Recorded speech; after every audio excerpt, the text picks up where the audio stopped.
Doncs ara arriba el torn de la ponència que porta per títol La Granja Escola, entrenant les competències emocionals dels nens i nenes amb NF1, a càrrec de la Cristina Gutiérrez Lestón. La Cristina, molts ja la coneixeu, és educadora emocional i directora de la Granja Escola de Santa Maria de Palautordera, escriptora, creadora del mètode de la granja i, per si era poc, divulgadora mediàtica.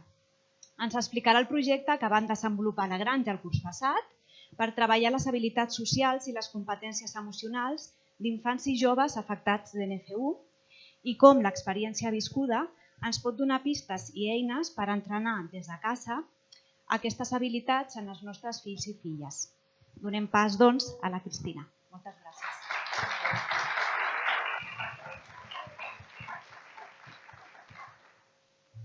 Moltes gràcies. Què passo? Amb la dreta, no? O l'esquerra? Dreta? A veure què m'ha tocat a mi. Cada curs ens toca un... Ah, una nena, m'ha tocat una nena. Doncs, a veure si veig des d'aquí. Bon dia a tots, bon migdia ya. Perdón, buen mediodía, tengo que hablar en castellano. Gracias primero por estar aquí y quiero deciros que no hablo solo en mi nombre, quiero hablar en nombre de todo el equipo de la granja que ha habido detrás de este proyecto, mucha gente. También de parte del equipo de los doctores voluntarios Michelle y Blanca, ¿dónde estáis? Ahí están, que también han participado, de Alba y de todo el equipo. Y quiero decir que para mí no sois el doctor Ramos o el doctor Salvador, para mí sois Héctor, sois Fede, sois Alba, sois Eduardo, son las personas que habéis estado en la granja, porque unas cosas que creo que hemos conseguido trabajando juntos es el trabajo en equipo y el ir juntos hacia el mismo objetivo, pero trabajando con el corazón. Y cuando eso pasa, y entonces se nos caen los roles y nos convertimos en personas, ¿no? En humanos, y ahí es lo que creo que ha hecho un poco especial y que los resultados también sean un poco los que han sido. Voy a presentar un poco algunos de los resultados, digamos, de las evaluaciones, de todos esos test que pasasteis, tanto vosotros como los profesores como los niños, pero también quiero hablar de los resultados más desde el corazón, cómo lo han vivido nuestros niños y nuestras niñas. Además de dar algunos, a ver si lo paso, no, es el izquierdo, ¿no? Vale. Además de algunos resultados, además de daros algunas herramientas o poneros algunos deberes para que continuéis haciendo en casa. Para que funcione el desarrollo de las competencias emocionales, para que podáis seguir entrenando o desarrollando las competencias emocionales de vuestros hijos o de cualquier persona para nosotros, creo que hemos de tener en cuenta 4 aspectos. El primero es que cuando nosotros vivimos o nuestros hijos viven y sienten un aprendizaje, es cuando no lo olvidan, que es lo que supongo a todos nos interesa. El segundo aspecto es que aquello que hagamos, que haya una intención detrás. ¿Os acordáis que levantar la mano los que vuestros hijos han estado haciendo la actividad en la granja? Y muchos de vosotros además habéis estado participando. Eso es un ejemplo, sí, doble, ya lo sé, sí. Cuando hablo de la intención es, por ejemplo, cuando nosotros queríamos trabajar el autoliderazgo de los niños, lo hacíamos con una actividad con un caballo, que era liderazgo con el caballo, esa intención. Cuando yo quiero hacer una cosa, que hay una intención detrás. La tercera es que haya, pues eso, una metodología rigurosa. En este caso, el método de la granja, que es el que tenéis aquí dibujado y que nosotros hemos utilizado, es técnicamente un acelerador de competencias. Eso viene a significar que se aprende el máximo posible con el mínimo tiempo posible también. Y por último, que aquel que intenta educar a ese niño a nivel de competencias emocionales, es decir, nosotros en la granja somos educadores emocionales, que haya coherencia. Los niños enseguida se dan cuenta de cuando algo es incoherente. Y si yo estoy tratando de enseñar a un niño a la comunicación positiva, si yo no sé comunicarme positivamente o no lo hago, será imposible. Habrá muchos métodos, pero si eso no está, el método no sirve para nada, ¿sí? Eso es importante también que nosotros lo interioricemos como papá y como mamá. Como padres, si pretendemos enseñar a nuestros hijos algo, si nosotros no lo hacemos antes, es difícil que ellos lo aprendan. Además de la capacidad de mirar y ver, que eso es algo que también nosotros trabajamos mucho, y de alguna manera vendría a decir es que ese niño me está diciendo, pero con lo que no me está diciendo. Que muchas veces vuestros hijos os están diciendo cosas, pero no con lo que os están diciendo, sino con lo que se callan muchas veces. Eso pues es para nosotros 4 los aspectos importantes a tener en cuenta. En cuanto a resultados, ahora os presentaré los resultados, digamos, de evaluaciones científicas, pero yo siempre digo que para mí el resultado, porque además las evaluaciones científicas nos llegan pues eso, 4 meses después, ¿no?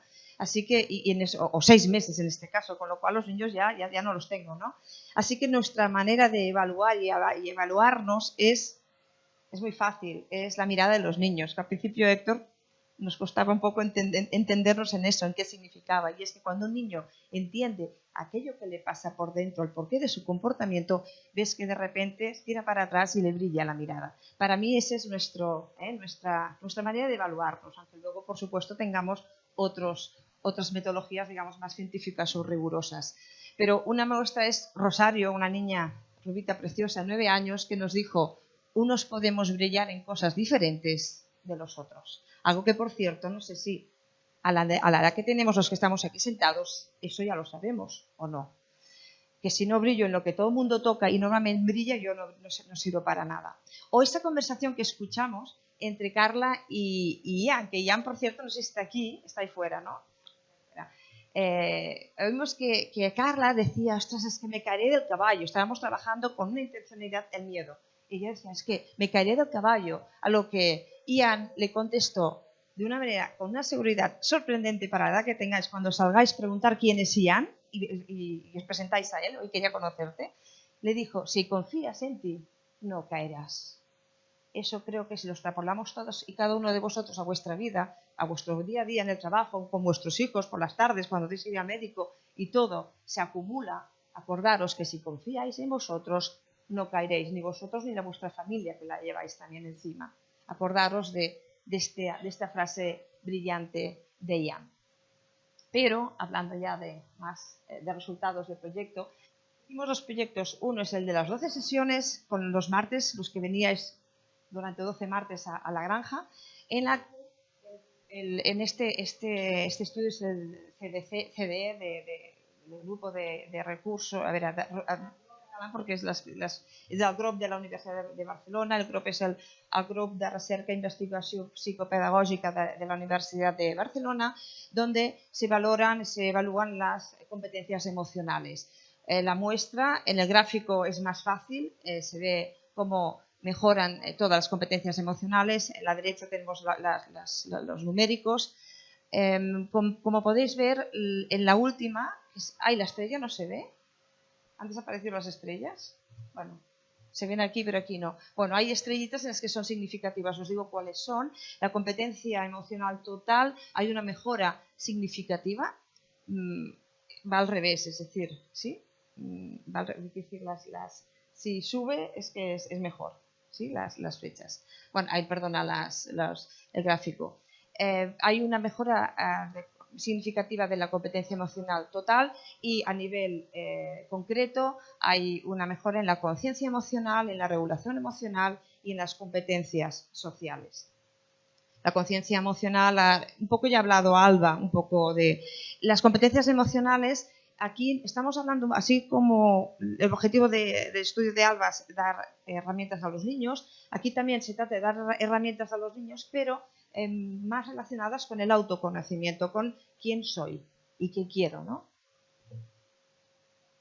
En el BRIEF, que es lo que mide las funciones ejecutivas, la percepción de los padres, madres y profesores, en concreto la de los padres, es una mejora significativa en la planificación, y en cuanto a los profesores, mejores significativas en la metacognición, que un poco pedía, como muy resumen, sería un poquito como la capacidad general de aprendizaje, algo que cuando están estudiando pues claro, nos preocupa mucho, ¿no? Y en cuanto, además, los profesores también, pues hay su percepción es de una mejora significativa en la memoria de trabajo. Además, también medimos el TDAH en cuanto a la percepción de los padres, es de una mejora significativa. También se me han ido las líneas rojas de las zonas de límites. En todo caso, falta la estrellita. Hay una mejora significativa en el TDAH según los padres, y también hay una bajada de TDAH como percepción de los profesores, pero en este no es significativa. Hay una bajada, pero no significativa, no estadísticamente significativa.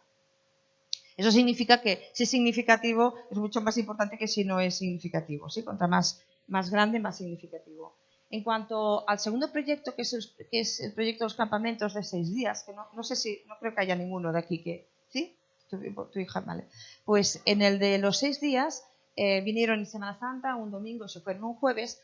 También hicimos el mismo proyecto intensivo y ahí también hicimos el CDE, que es el del GROP, que mide las competencias emocionales, y cuando hicimos los resultados no muestran mejoras en todos los campos, pero no de manera significativa. Mirando, porque claro, tenemos tantos estudios que hay un montón de interpretaciones, yo os paso aquí las mínimas para que os hagáis una idea.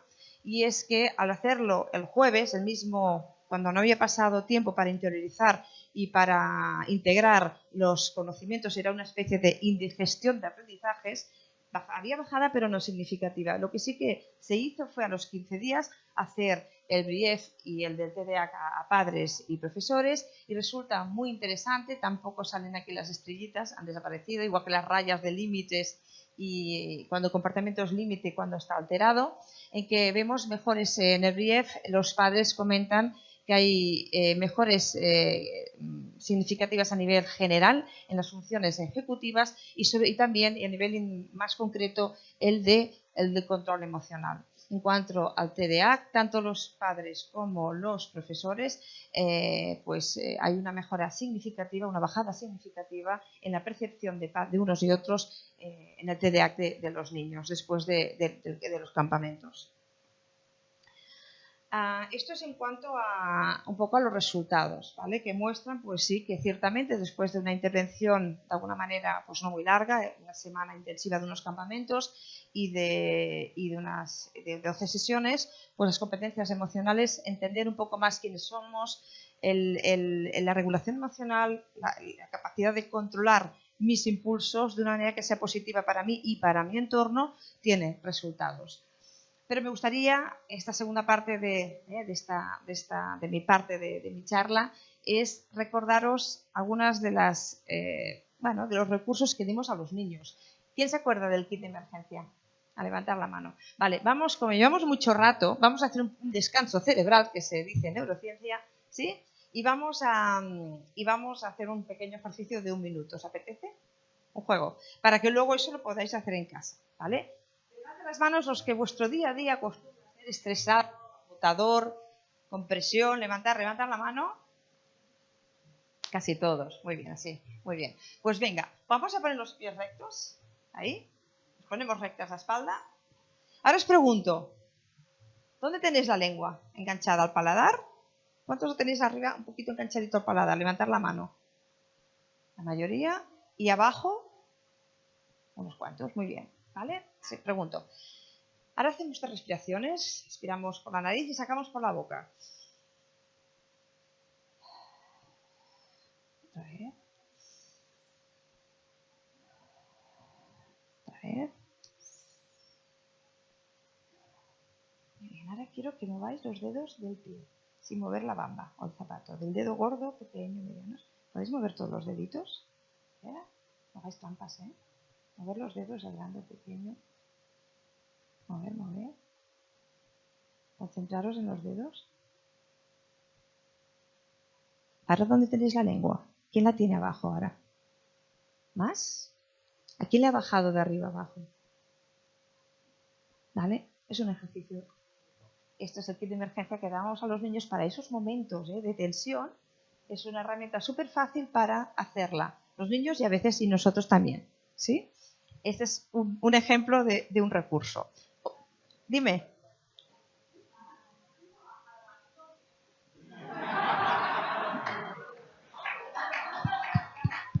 ¿Sabes qué significa eso? ¿Quieres saber lo que significa? Claro. ¿Qué hay detrás? Mirar y ver. Cuando la lengua está arriba hay tensión. ¿Vale? Tienes tensión, seguramente bastante. Con lo cual, ¿por qué ha funcionado y nos ha bajado la lengua? Porque me he concentrado en algo físico, mover los dedos, ¿vale? Aquí eso tiene que ver también con unas técnicas que hacéis, hacéis en San Joan de Déu, que es el tema de mindfulness, el aquí y el ahora, ¿vale? Que estoy siempre tan acelerado, vamos todos tan acelerados, hacemos vivir a los niños en un mundo tan acelerado que siempre estoy pensando en el futuro. Y el futuro produce, ¿qué? Ansiedad, ¿vale? El futuro me conecta con la ansiedad. Con lo cual, aquí y ahora te hago mover los dedos, pero te podría hacer mover los dedos de las manos, da igual, ¿vale? Pero eso hace que mi mente se vaya a los dedos y conecto con el aquí y el ahora. Cuando conecto el aquí y el ahora, me baja la ansiedad, me relaja. Es una técnica de regulación emocional, ¿sí? Es importante dominar estas técnicas en el trabajo y en cualquier momento. Lo podemos hacer siempre, en el trabajo, ante un cliente que veis que estáis dentro del mostrador. Igual no podéis respirar, pero entonces movéis los dedos y eso no se ve, no se nota. Vale. ¿Quién vive quejas en su día a día? Levante la mano. ¿A quién se le quejan cada día? ¿Alguien? ¿El hijo, el marido, los hermanos, los clientes? Claro. Muy bien. ¿Qué es la queja? ¿Qué es quejarse? ¿Qué es quejarse? Sí, si lo queja. ¿Cómo? ¿Pero quién se queja, él o tú? Cuando tú te quejes.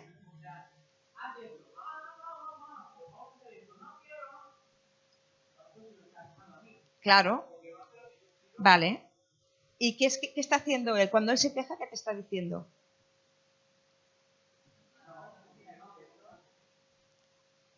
Una queja es expresar una necesidad. ¿Vale?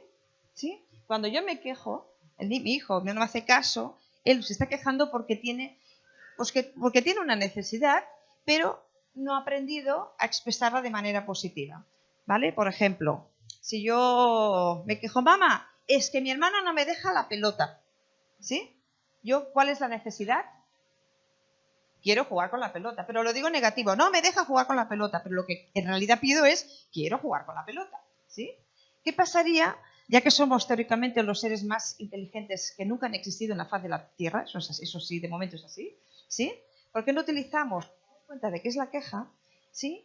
Y si la queja es una necesidad, cada vez que alguien se queje, tu mujer, tu hijo, un cliente, en vez de decir, ostras, se está quejando, porque claro, cuando lo hace con la negatividad y te pide algo, yo me siento seguramente agraviada o incómoda o me enfado, me tiro para atrás, ¿sí? Porque cada vez que alguien se me queja, yo literalmente me tiro para atrás. Y encima me enfado. Porque claro, de alguna manera yo te estoy pidiendo que hagas algo, pero yo a cambio, ¿qué te doy?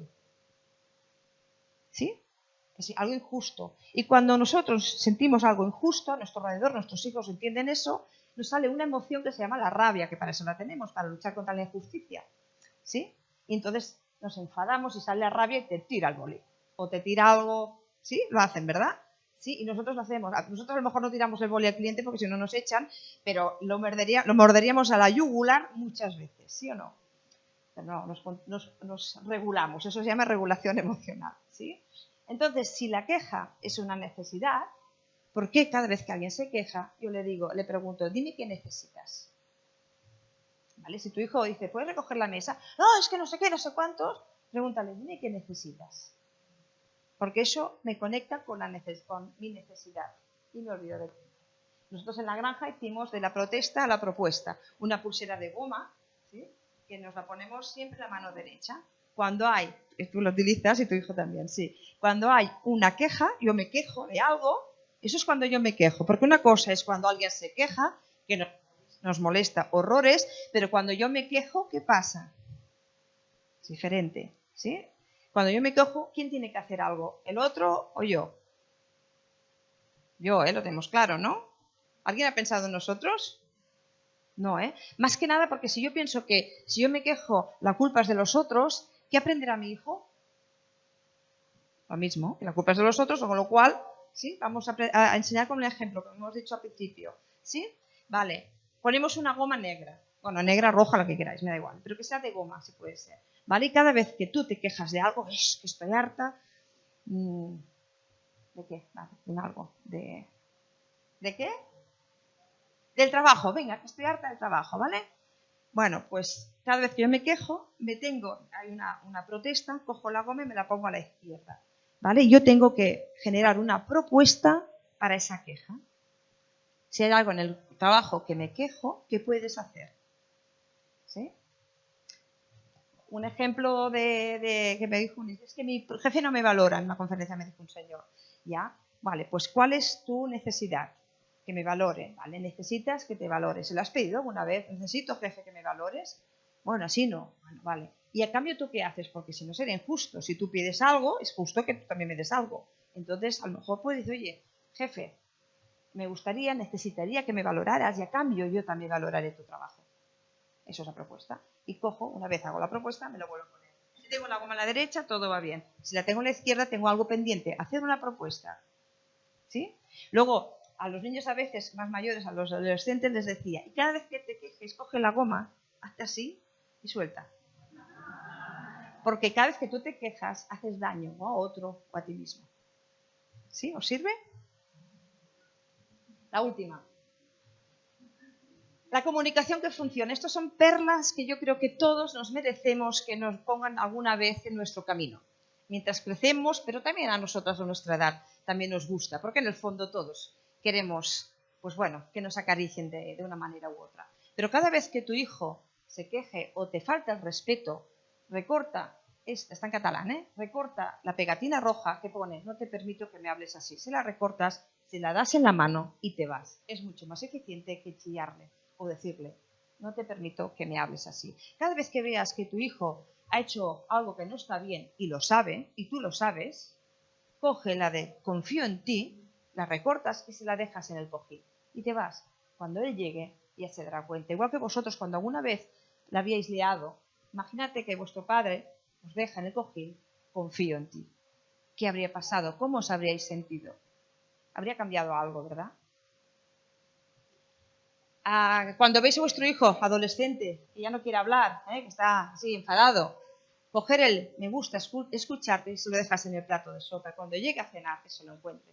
A ver si le apetece. O, por ejemplo, cuando esté hiperactivo y ¿qué hacemos? Y no sé qué, y no sé cuántos, dale la pegatina. Escuchamos el silencio con una pregunta. Cuando tu hijo vaya creciendo y piense que debido a su enfermedad o a su afectación o a cualquier problema que tiene con sus amigos o porque le ha dejado el novio, está muy desorientado, recórtale, márcate una cita es un objetivo, márcate un objetivo y cada curva tendrá sentido.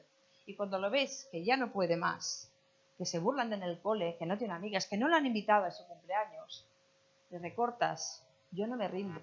¿Y tú? Pero entonces acordaros que no os podéis rendir. Recuerdo una anécdota que con Alba hablábamos al principio del proyecto, que un poco hablando de los niños en general daba la sensación de que había niños pues, que no se enteraban mucho, que no se enteraban de las cosas.